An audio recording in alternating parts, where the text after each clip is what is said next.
extent of it.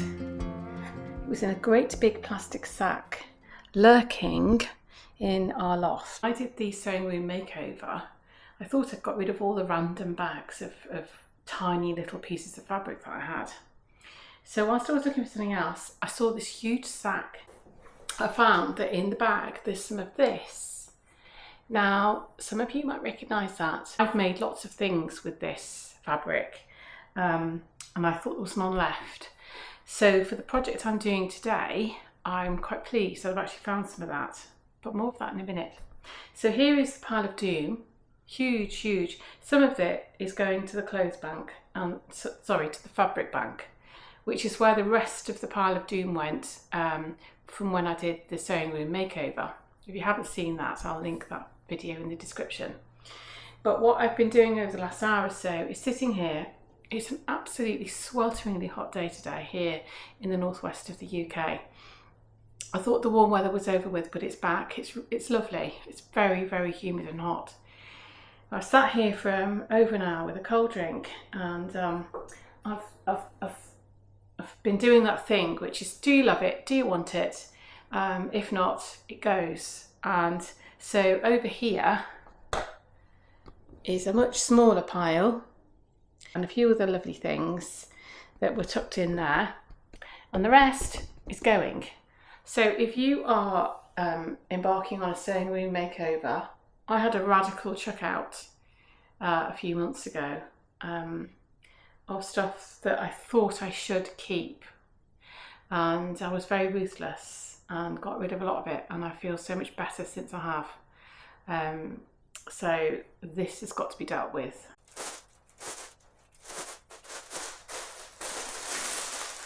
I found it easier to get rid of scraps, tiny scraps of fabric. I used to hang on to everything, but I've found it easier to get rid of them after spending so much time sorting them and trying to use them instead of moving on to new projects. And I realised that, for instance, carpenters, they don't sit there in their workshops crying about the sawdust, do they? They just sweep it away. And I think if you're frugal like me, it's quite hard sometimes. But I do know that these tiny bits will be used. They'll be made into, we put them in the textile bank, they shred them and make them into other fibres.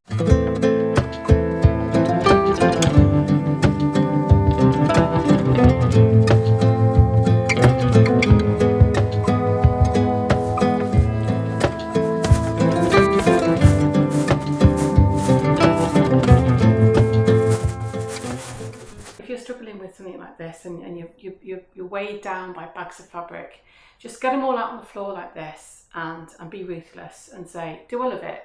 No. Right, it's going somewhere else. So if it's a sizable piece, it can go to a charity shop or a thrift shop, and somebody else will love it and they'll use it.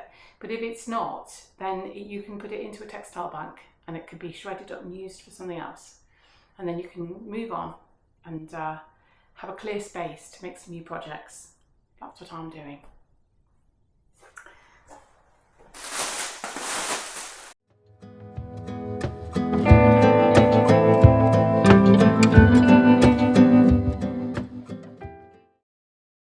What I've got now is a pile of fabric that's survived the cull,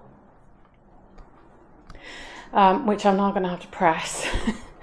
But I do find that very therapeutic. And this is probably one of the last times I'm going to do this, because I'm never going to allow myself to accrue a mountain like this again. So I'm going to press that. And then I've got these sort of 1.5 sacks of things that are going away, and I feel really quite good about that. So on to the next step. Here it is. So I have to remind myself that I did actually want these bits of fabric, and so whilst I start to press them and sort them, I'll tell you what my next project is. I'm going to make a patchwork quilt. What's going to be in the patchwork quilt is going to be a lot of pink and a celebration of pink, really. and maybe some relics from maybe more boyish blue. If you've watched my previous videos, I must stop saying that, but if you have, you will know that I have faith that if I select fabrics that I like, so normally will be some old ones and some new ones, I have faith that if I find the fabrics that I like and give the project some time, something will emerge that I like.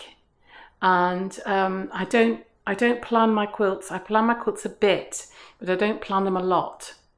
I have an idea, and then it kind of comes together. So that I'm doing that again. I'm trusting in that process again because it's worked for me in the past. So that's what I'm doing, and I hope you will enjoy sharing that project journey with me.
I'm already starting to feel really quite positive about this quilt.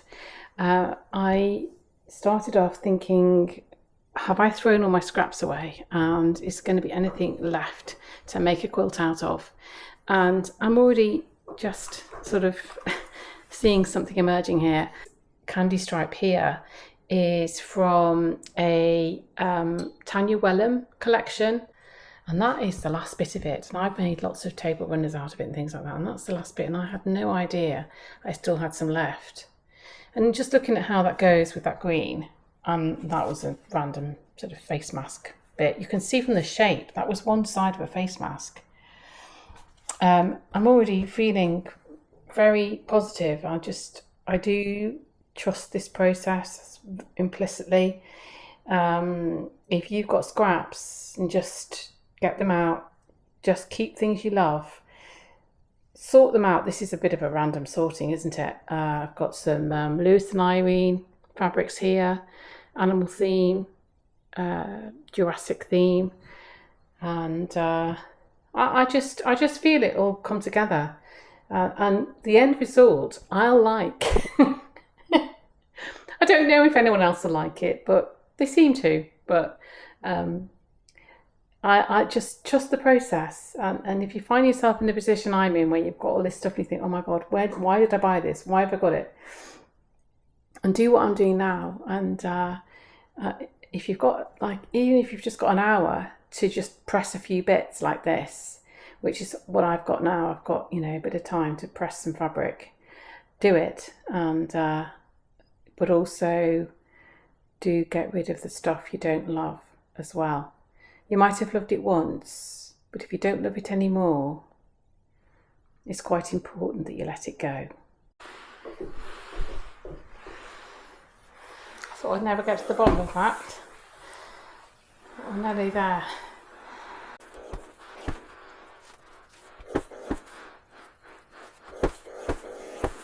Oh, at last.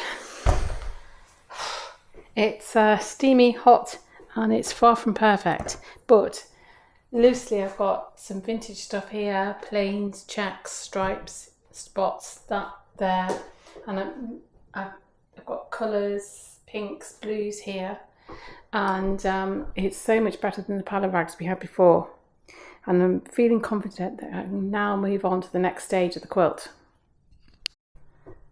So here are all of the fabrics that I've rescued from the pile of doom, the patterns and flowers and plains, and here is my memory quilt. I needed to get it back out to just remember how I'd done the hearts. My new fabrics. So I'm going to get as many colours out as I can, see what might go.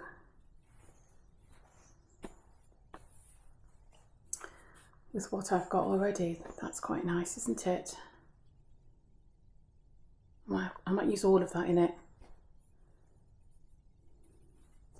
You might recognise some of these from my spring frame quilt. That's not going to go because it's, oh, maybe, yeah. So these quite tie it together quite well, because this kind of ties in the yellows and blues. This one, and that ties in the pinks. So it is a bit of a riot, but that's kind of how I like it. Now, I'm always wary when there's another print there that has not got a white background, because it can sometimes muck things up, but that might work. Not that one. I might use that up. So that's some of the border from this quilt. I might use that up.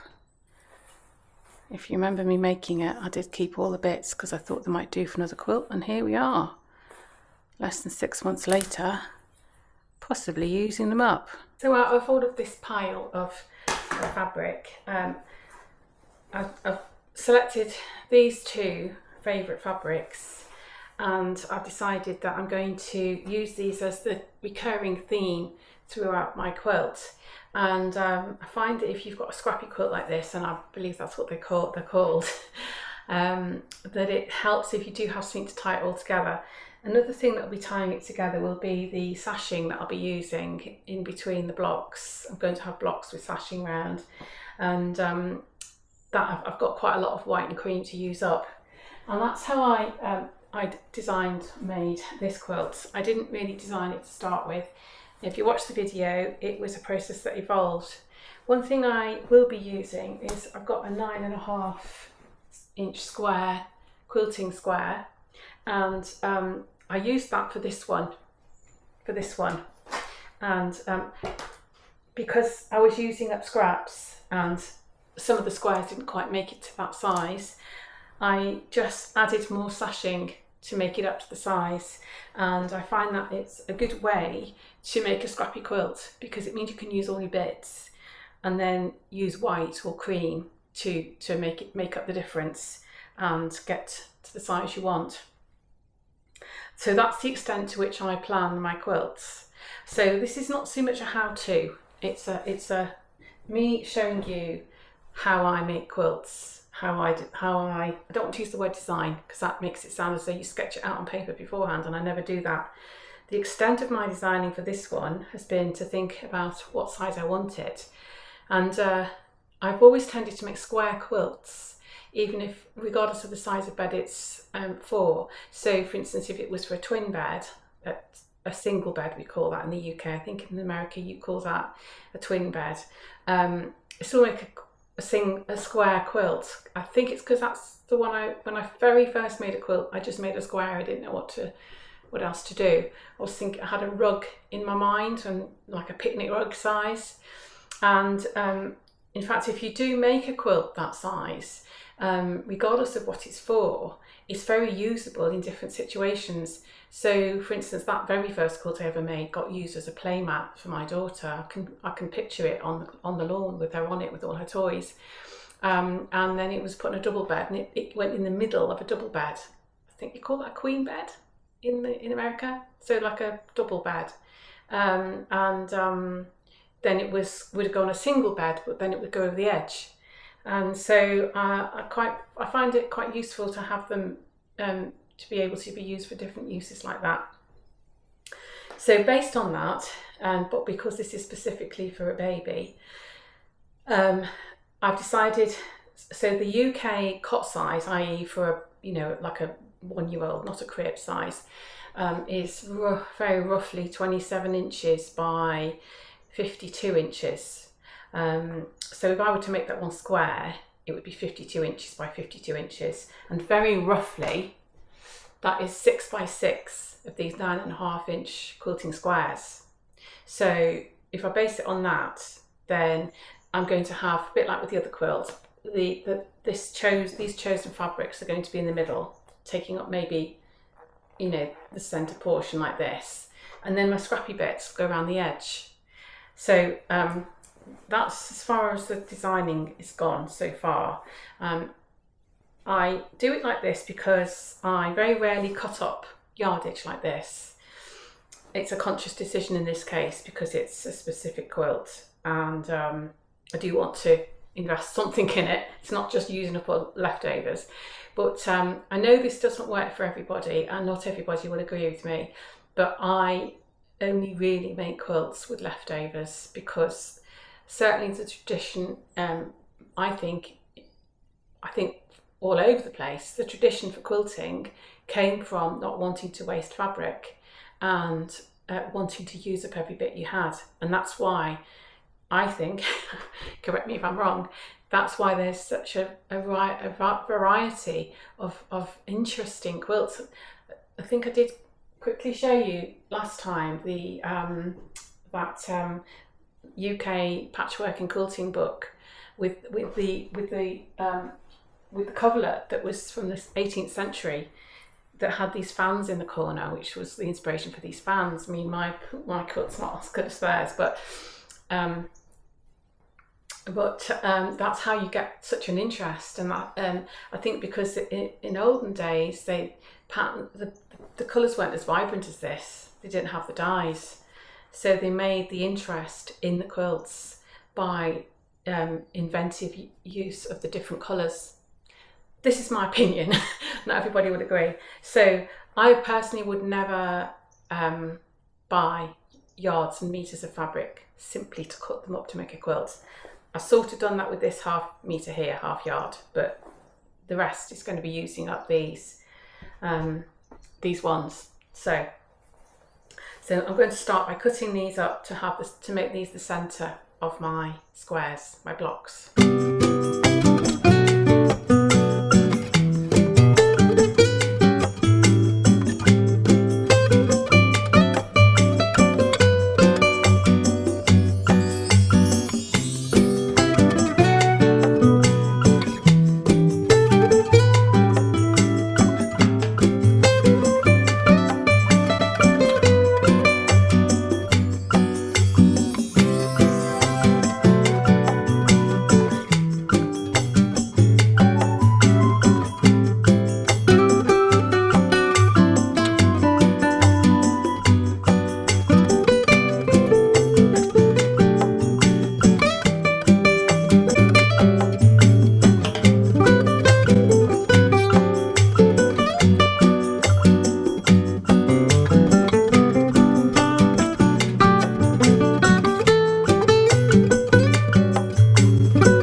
quilt, I should put together a frame I've bought. It's a freestanding frame. It's actually a clothes rail, but I can use it to display my quilts. When I tidied up the sewing room and decorated it a few months ago, one of the intentions was to always have something on this wall on which to display quilts, and I've never got around to doing it. And one of the reasons why I'm doing it now is because when I did my Easter frame quilt, I'll link that in the description. Once I'd made it, I realised that there was some dark plain colours in some of the blocks which I thought stood out too much. It didn't really detract from the finished product, but had I had the option, I would have been able to stand back from it a bit more. I wouldn't have put those in there. So for this quilt, I want to make sure I avoid that. So I'm now looking at a pile of metal tubes, which I've got to try and put together into something that I can put quilts on.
To get to the printer.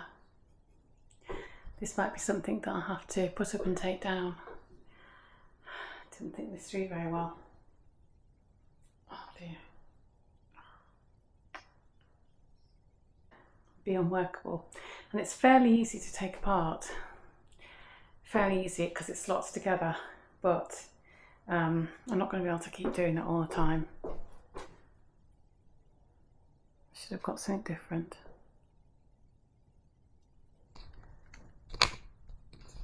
I walked away because I was getting so concerned about the fact that I bought something stupid that's not right for the job and it's far too big. But it's funny, isn't it, how answers just arrive in your head. When I came back in the room, I looked at this set of shelves here, and I put them there mainly to divide up the room and to conceal the printer and sort of the boring stuff behind here when I redecorated and reorganised the room. So and I've always looked at this wall as a nice blank canvas, but I've realised that I can solve this problem, because what I'm going to do is I'm going to put all this gubbins against the wall there, and I'm going to put the quilt stand in its place, and I can permanently put my quilts on it and they can be a display. Sorted. This ends this part of my video. The quilt I'm making is going to be needed soon, so I will be hurrying on with it, and from now on I'm aiming to post a video each week. So check out next weekend, and I'll have the next instalment of this video. I look forward to seeing you then.